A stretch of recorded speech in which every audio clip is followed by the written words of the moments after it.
저는 오늘 감사는 훈련과 습관이다라는 제목으로 여러분과 함께 은혜를 나누고자 합니다.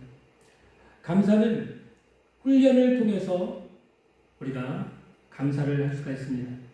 또 감사는 이 훈련이 반복되면 습관이 되게 되는데 우리의 삶 속에 감사가 나오기 위해서는 이처럼 훈련이 되어야 되고 그것이 습관이 돼서 내 몸에 감사가 배어 있어야 합니다. 예전에 예수 잘 믿는 사람들 이렇게 툭 건드리기만 해도 주여, 주여, 예수님, 예수님 이런 말이 튀어나왔다고 하죠.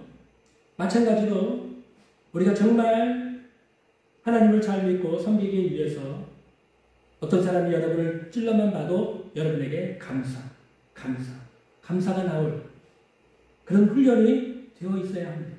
그래서 감사는 그냥 우리가 교회만 왔다 갔다 하고 한다고 해서 감사하는 사람이 되는 게 아니고 감사의 말을 할 수 있는 게 아닙니다. 감사는 훈련이 되어야 합니다.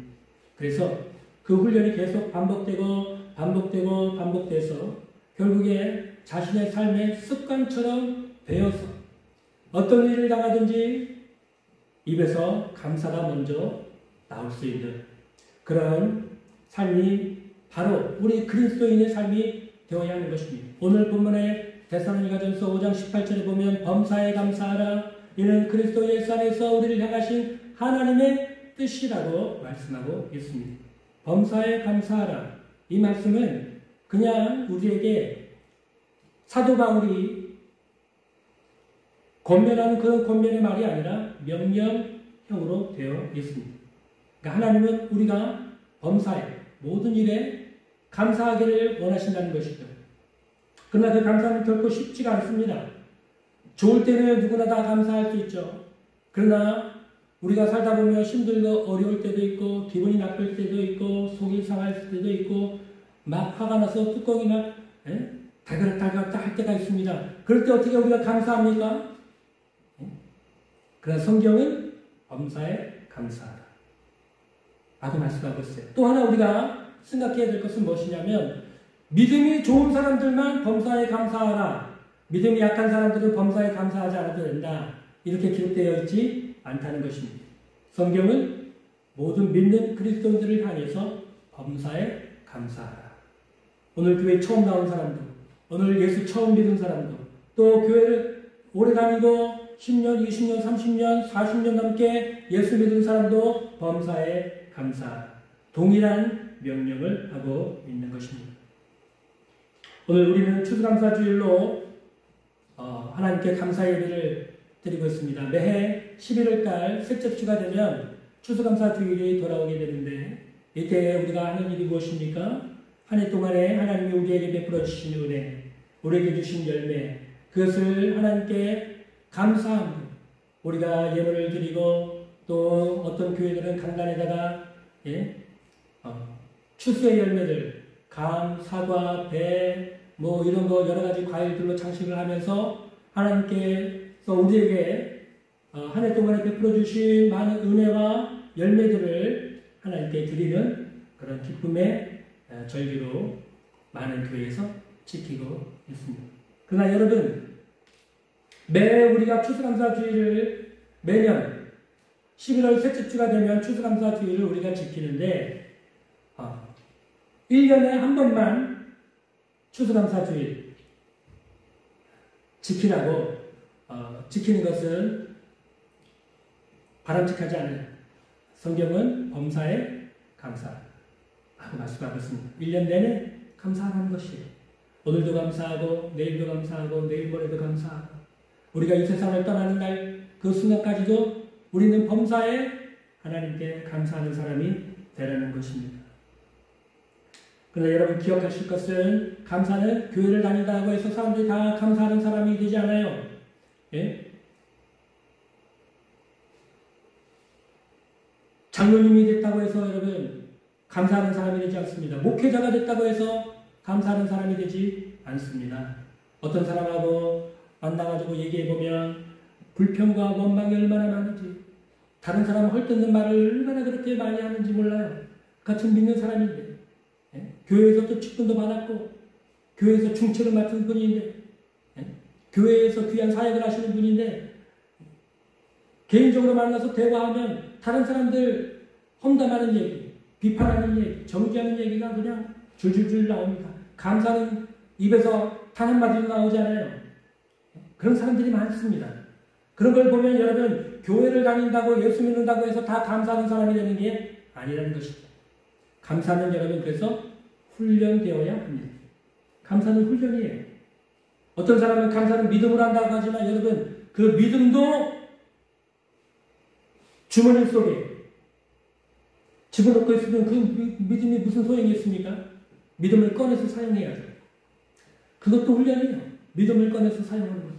믿음으로 예수의 이름을 선포하고, 믿음으로 기도하고, 믿음으로 행동하고, 믿음으로 말하고, 이것도 다 훈련입니다. 그래서 감사는 훈련이에요. 훈련. 어떤 일을 당하든지 먼저 감사하는 것. 감사의 제목을 찾는 것. 감사는 훈련입니다. 그냥 아무나 교회 다닌다고 해서 예수 믿는다고 해서 감사하는 사람이 되지 않아요.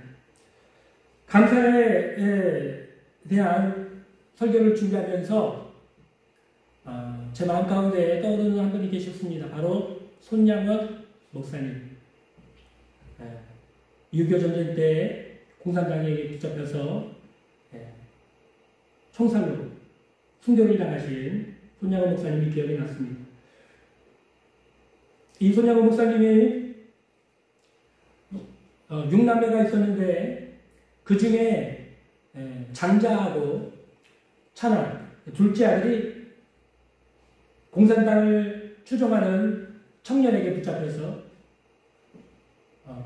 결국에는 죽임을 당해, 순교를 당하게 됩니다. 복음을 전하다가 죽임을 당하게 됩니다. 그때 이 두 아들의 장례식을 치르면서 손양원 목사님이 10가지 감사의 기도 제목을 하나님 앞에 드렸다고 합니다. 여러분 한번 생각해 보세요. 끔찍하게 사랑하는 두 아들이에요. 첫째 아들은 똑똑해가지고 미국 유학을 보내려고 준비 중에 있었다고 합니다. 그 둘째 아들도 똑똑해서 앞날이 창창한 청년이었는데 하루아침에 공산당 청년에게 붙잡혀서 죽임을 당하고 순교를 당하게 돼요. 그런 끔찍하고 절망스러운 순간에 손양원 목사님이 장례를 치르면서 10가지의 기도 제목, 감사의 기도 제목을 하나님께 드렸다고 합니다. 여러분 제가 잠깐 간단하게 한번 읽어드릴 테니까 한번 여러분이 들어보십시오. 첫 번째, 나 같은 죄인의 혈통에서 순교의 자식들을 나오게 하셨으니 하나님께 감사합니다. 두 번째, 3남 3녀 중에서 가장 아름다운 두 아들, 장자와 차자를 바치게 된 나의 축복을 하나님께 감사합니다.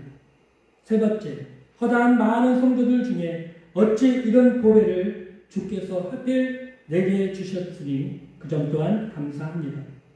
네 번째, 한 아들의 순교도 귀하다 하거늘 하물며 두 아들의 순교비 하나님께 감사합니다. 다섯 번째, 예수 믿다가 누워 죽는 것도 큰 복이라 하거늘 하물며 전도하다가 총살 순교 당한 일이요 하나님께 감사합니다.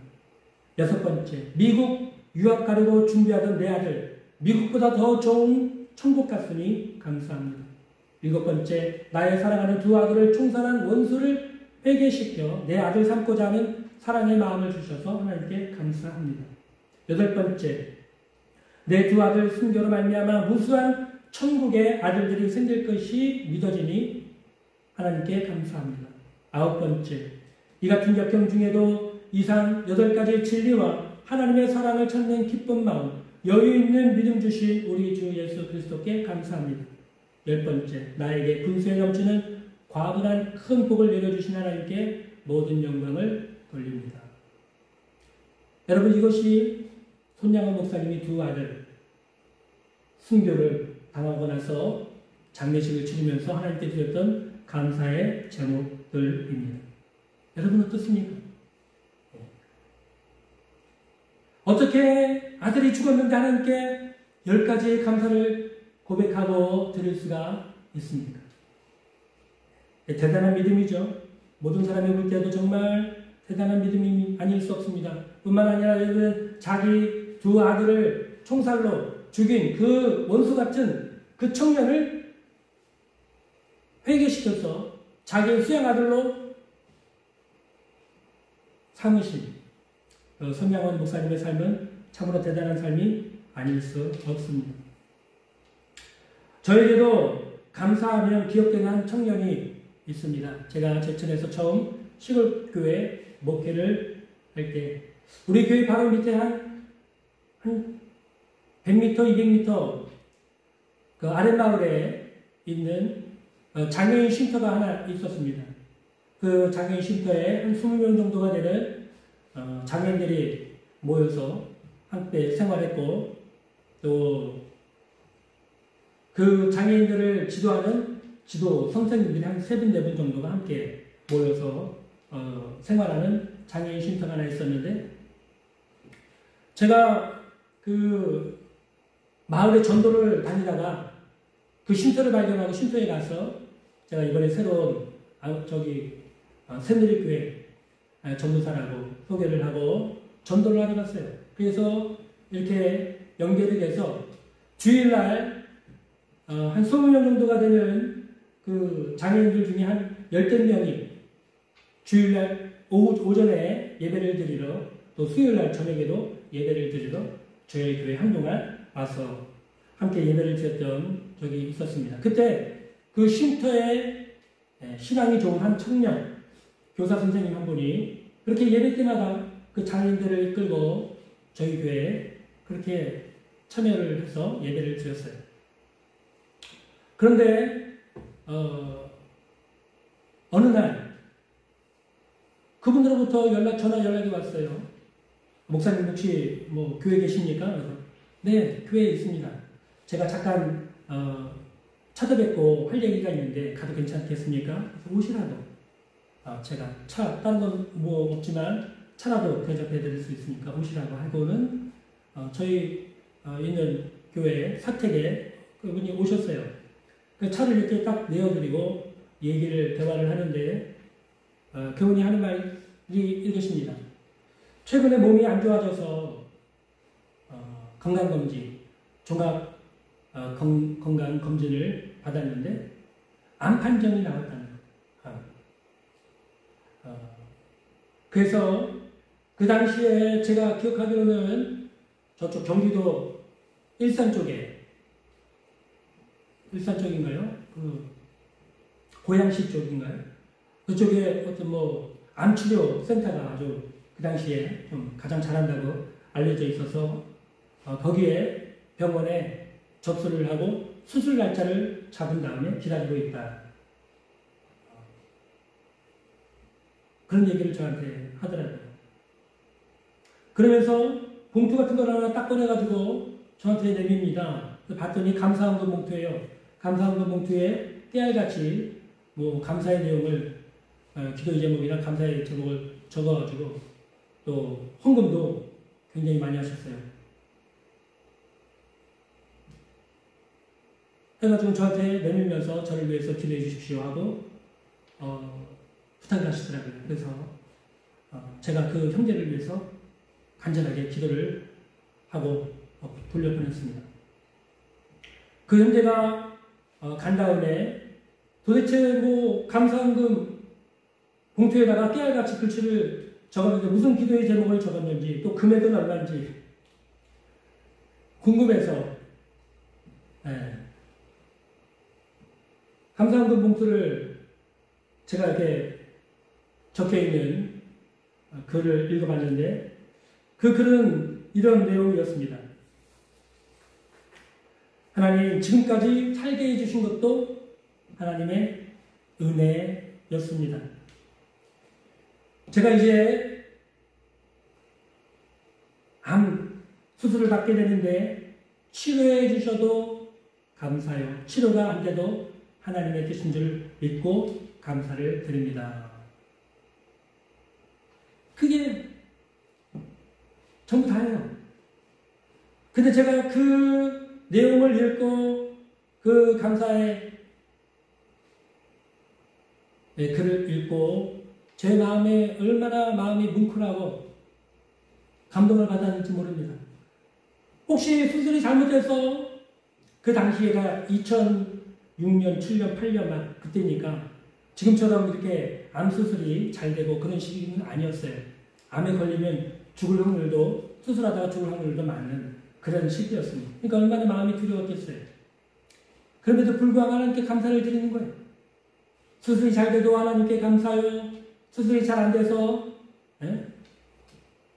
목숨 생명이 끊어진다 할지라도 하나님께 감사한다. 라고 하는 그 청년의 그 감사 헌금 봉투에 써있는 글을 보고 참 마음이 감동이 돼서 그 청년이 가고 난 다음에도 그 청년을 위해서 간절히 기도했던 기억이 납니다. 그 청년은 수술이 그래서 잘 돼서 회복이 되고 결혼도 하고 지금도 신앙생활을 잘하고 있습니다.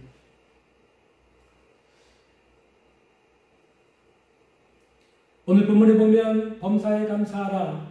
이 범사란 말은 여러분 무슨 뜻입니까?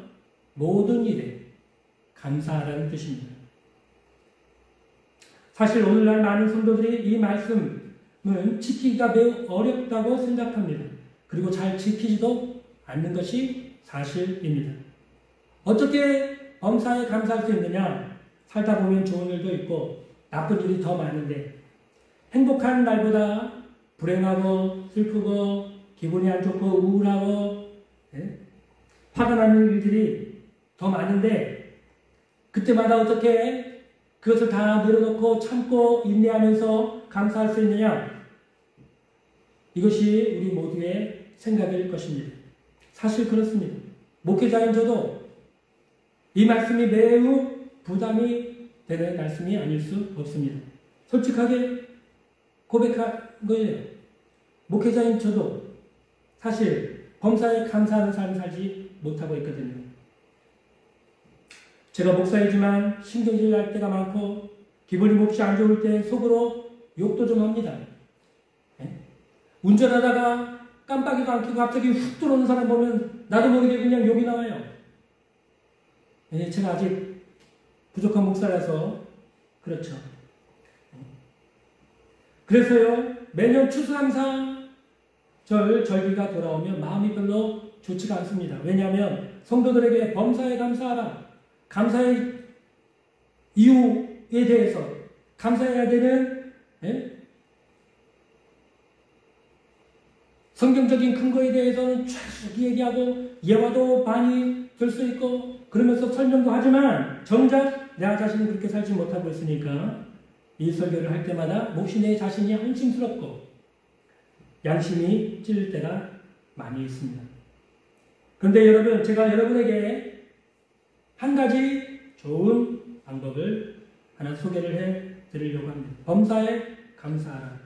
범사에 감사할 수 있는 한 가지 좋은 방법을 여러분에게 말씀을 드리려고 하는데 여러분 한번 이 방법대로 저도 실천하려고 노력을 할 것이고 여러분도 실천하려고 한번 열심히 노력해 보시기를 바랍니다. 그러면 여러분도 범사에 감사하는 성수가 충분히 될 수 있다고 저는 확신하는 한 가지 일이 있습니다. 그것은 무슨 말이냐면 어떤 말을 하기 전에 먼저 감사합니다 라고 말을 하고 그 말을 시작하라는 거예요. 대화를 할 때도 감사합니다. 감사를 먼저 말하는 것이에요. 그리고 어떤 일을 당할 때도 먼저 감사합니다.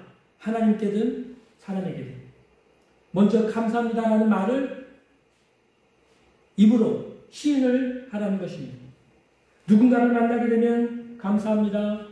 이렇게 시간을 내주셔서 저를 만나주셔서 감사합니다. 그렇게 한번 말해보세요. 감사합니다. 그 얘기를 먼저 꺼내게 되면 그 다음 이야기는 상대방도 이 사람들 뭐 아무것도 아닌데 이렇게 감사를 하나? 그 사람 마음속이 이렇게 닫혀있거나 아니면 차가운 그런 마음이 감사합니다 라는 마음에 풀어지게 돼 있어요. 녹아지게 돼 있어요. 열리게 돼 있습니다. 그 다음 이어지는 대화는 여러분 당연히 자연스럽게 좋은 대화가 오고 가서 가는 그런 분위기가 만들어지는 것이죠. 또 집에 가서도 여러분 남편이 아내에게, 아내가 남편에게 대화를 할 때 여러분 뭐 감사합니다. 여보 감사해요. 라고 말을 꺼내놓고 대화를 한번 해보세요. 그러면 처음에는 좀 어색하더라도 그것이 여러분 먼저 감사해요 라고 얘기를 꺼내고 시작하면 그 대화가 좋은 대화가 될 수가 있습니다. 그런데 감사가 없이 서로 그냥 불평만 하고 서로 바라고 원하는 것들만 요구하는 것들만 계속 얘기하고 바가지를 긁게 되면 결코 부부 사이의 대화가 좋은 대화가 될 수가 없습니다. 또 교회에서 성도끼리 만나거나 교회에서 성도들이 모여서 모임을 할 때에도 가장 먼저 여러분 감사합니다 라고 하는 말을 시인하고 대화를 시작해 보세요. 그러면 그 모임 안에 은혜가 넘치는 그런 모임이 될 수가 있습니다. 이처럼 여러분 감사는 훈련이 되어야 돼요. 개인적으로 어떤 사람을 만나든지 아니면 부부가 대화를 할 때에도 교회에서 성도들이 친교를 나누거나 아니면 어떤 모임을 할 때 먼저 감사를 하는 것입니다. 그러면 그 만남과 그 교제는 하나님의 은혜가 임하는, 하나님의 은혜가 흘러가는 그런 모임이 될 수가 있고 만남이 될 수 있습니다. 우리의 문제는 무엇입니까? 우리는 감사하라는 설교는 너무나도 많이 들었어요. 어렸을 때부터 듣지 않았습니까? 범사에 감사하라. 여러분 이 구절, 성경 구절 모르는 성도 있습니까? 다 알고 있어요. 또 여러분 설교만 많이 들은 것이 아니라 감사라고 하는 성경 구절도 또 많이 알고 있죠. 감사해야 되는 이유 말씀해주는 성경 구절도 많이 알고 있어요. 그렇게 설교를 많이 들었고 감사라고 하는 성경 구절도 다 알고 있으면서도 집에서나 교회에서나 직장에 가면 우리는 안 좋은 말부터 꺼냅니다. 대부분 남의 욕을 하거나 뒷담화 하는 말이 우리가 하는 대화 내용의 대부분을 차지하고 있다는 것이 우리의 불행한 현실입니다. 그렇지 않습니까? 교회 처음 나온 성도들이 교회를 떠나게 되는 가장 중요한 동기, 이유 중에 하나가 바로 성도들이 모였을 때 경건하고 거룩한 성경 말씀을 가지고 대화하거나 토론하거나 교제하는 것이 아니라 끼리끼리 모여서 서로 손가락질하고 뒷담화하는 모습을 보면서 교회에 새로 나온 성도들이 정내미가 떨어져서 어떻게 성도들이 그럴 수가 있냐? 어떻게 예수 믿는 사람들이 그럴 수가 있냐? 그러면서 교회를 떠나게 됐다는 것입니다. 이것이 오늘날 우리 교회의 안타까운 모습입니다.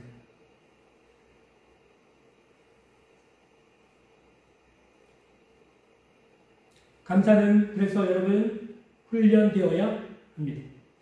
감사는 훈련되어야 돼요. 오늘부터 여러분 한번 해보십시오. 어떤 일 말을 하든지 먼저 감사합니다라고 말을 해보세요. 어떤 사람을 만나든지 먼저 감사합니다. 아내를 만나도 아내와 대화를 해도 남편과 대화를 해도 감사해요.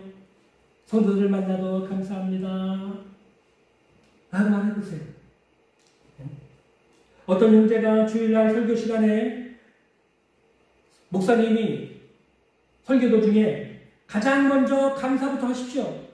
어떤 일을 하기 전에 가장 먼저 감사하다고 말을 하십시오. 라고 하는 설교를 들었습니다. 그리고 그 주일 오후에 한 자매를 소개받아서 만나게 되었습니다. 그 소개받은 장소에 갔더니 자매가 나왔어요. 서로 인사를 합니다. 자매가 먼저 인사를 합니다. 안녕하세요 하고 인사를 합니다. 근데 이 형제가 그 자매를 보고 안녕하세요 라고 인사를 해야 되는데 목사님 설교가 떠올랐어요. 감사합니다를 먼저 말해라. 그래서 그 자매는 이 형제를 보고 안녕하세요라고 인사를 하는데 이 형제는 자매님을 보고 감사합니다 라고 인사를 한 거예요. 그러니까 이 자매가 깜짝 놀랐죠. 예? 제가 뭘 했는데 감사해요? 근데 형제가 곰곰이 생각해 보는 거예요. 왜 감사해야지? 뭐 때문에 감사해야 되지? 하여튼 목사님이 감사하라고 해서 감사를 하는 말을 했는데 뭐 때문에 감사해야 되는지 생각이 나지 않는 거예요. 그래서 솔직하게 이 형제가 말을 했답니다. 사실 자매님, 오늘 목사님이 오전 설교 시간에 먼저 감사부터 말하라고 해서 무슨 일을 하든지 어떤 사람을 만나든지 감사부터 감사합니다라고 말하라고 하셔가지고 제가 그 목사님 설교가 생각나서 자매님 만나자마자 감사합니다라고 말을 하게 됐네요. 근데 제가 지금 보니까 자매님 참 이쁘신데 저 같은 사람을 만나러 와주셔서 감사합니다. 이렇게 얘기를 했대요. 근데 이 만남의 장소에 나온 이 자매는 평생을 살면서 남자로부터 한 번도 이쁘시다라고, 이쁘다라고 하는 말을 한 번도 들어본 적이 없는 자매였어요. 네? 근데 이 형제가 그냥 자기를 보고 이쁘다고 하니까 거기 마음에 홀딱 마음이 넘어간 거예요. 여러분, 이 두 사람의 만남이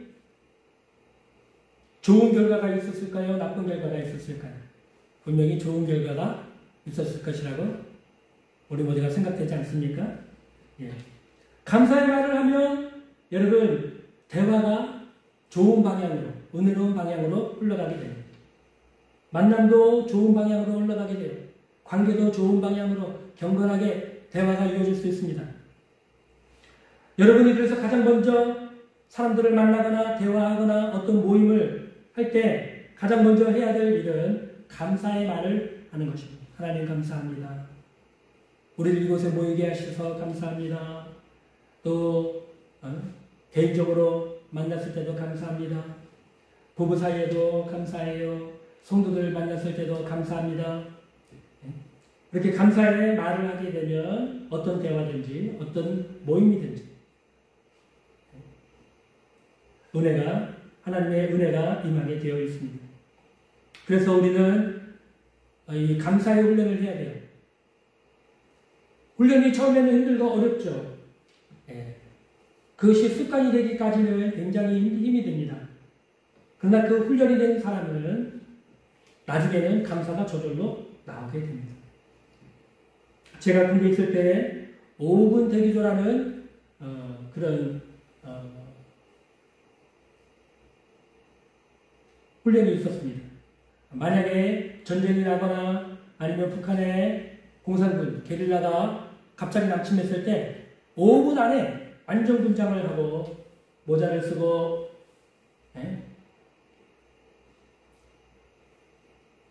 군장을 다 준비하고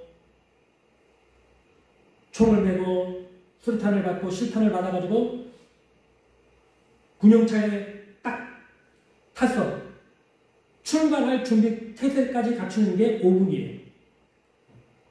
근데 여러분 이게 얼마나 힘든 일인지 아십니까?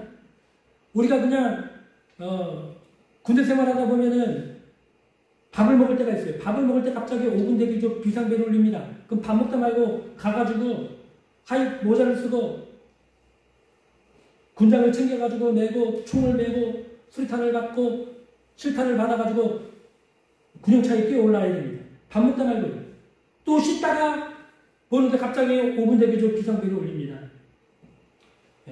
잠을 자고 있는데 새벽에 울릴 수도 있습니다. 쉬면서 군인 동료들과 함께 볼을 차고 있는데 축구를 하고 있는데 5분 대기조가 비상벨이 울리기도 합니다.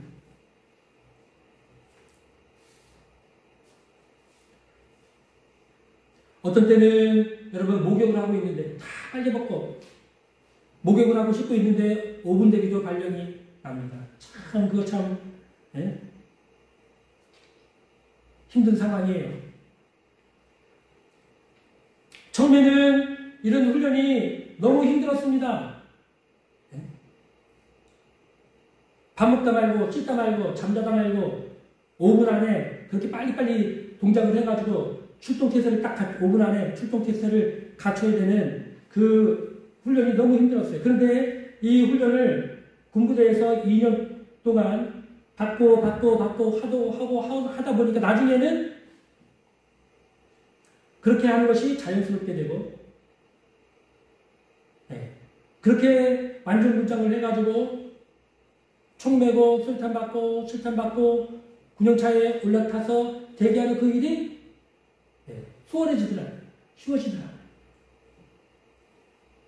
몸에 배니까요. 습관이 되니까 쉬워지더라고요. 감사도 이와 마찬가지입니다. 감사의 훈련이 된 사람은 어떤 일에도 자연스럽게 감사의 말을 할 수가 있어요. 제가 기억나는 한 간증은 아프리카에서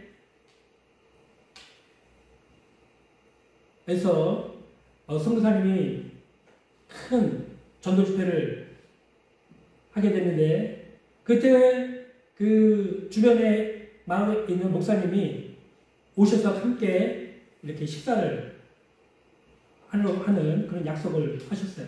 근데 아무리 시간이 지나도 목사님이 오지 않으시는 거예요. 뭐 10분이 지나고 30분이 1시간이 지나도 목사님이 약속하신 목사님은 오시지 않더래요. 근데 1시간이 지나서 보니까 저 멀리서 목사님이 어깨에다가 타이어 하나를 어깨에 메고 찬양을 하면서 걸어오더랍니다. 그래서 왜 이렇게 늦으셨어요? 무슨 일이 있었습니까? 하고 물어봤더니 오는 길에 차 타이어가 펑크가 나가지고, 또 아프리카 지역에서는 그 수리하는 게 너무나도 시간이 많이 오래 걸려서 그냥 거기서부터 그냥 펑크난 타이어를, 그 선교사님이 계신 그 근처에 수리점이 있으니까 그것까지 그냥 어깨에 메고 오는데 하나님께 이 모든 일에 감사하고 찬양을 하면서 왔다는 거예요. 노래를 부르면서 왔다는 거예요. 그 모습을 보고 이 선교사님이 충격을 받았어요. 야, 우리 같으면 화를 내고, 하나님 내가 주님 나라를 위해서 일하고 이렇게 준비를 하고 있는데 어떻게 이런 일이 나한테 일어날 수 있냐고 따지고 그럴 수도 있을 텐데, 이 목사님 그렇지 않다는 거예요. 그 무거운 빵꾸난 타이어를 어깨에 메고 하나님께 감사하고 찬양하면서 1시간을 걸어왔다는 거예요.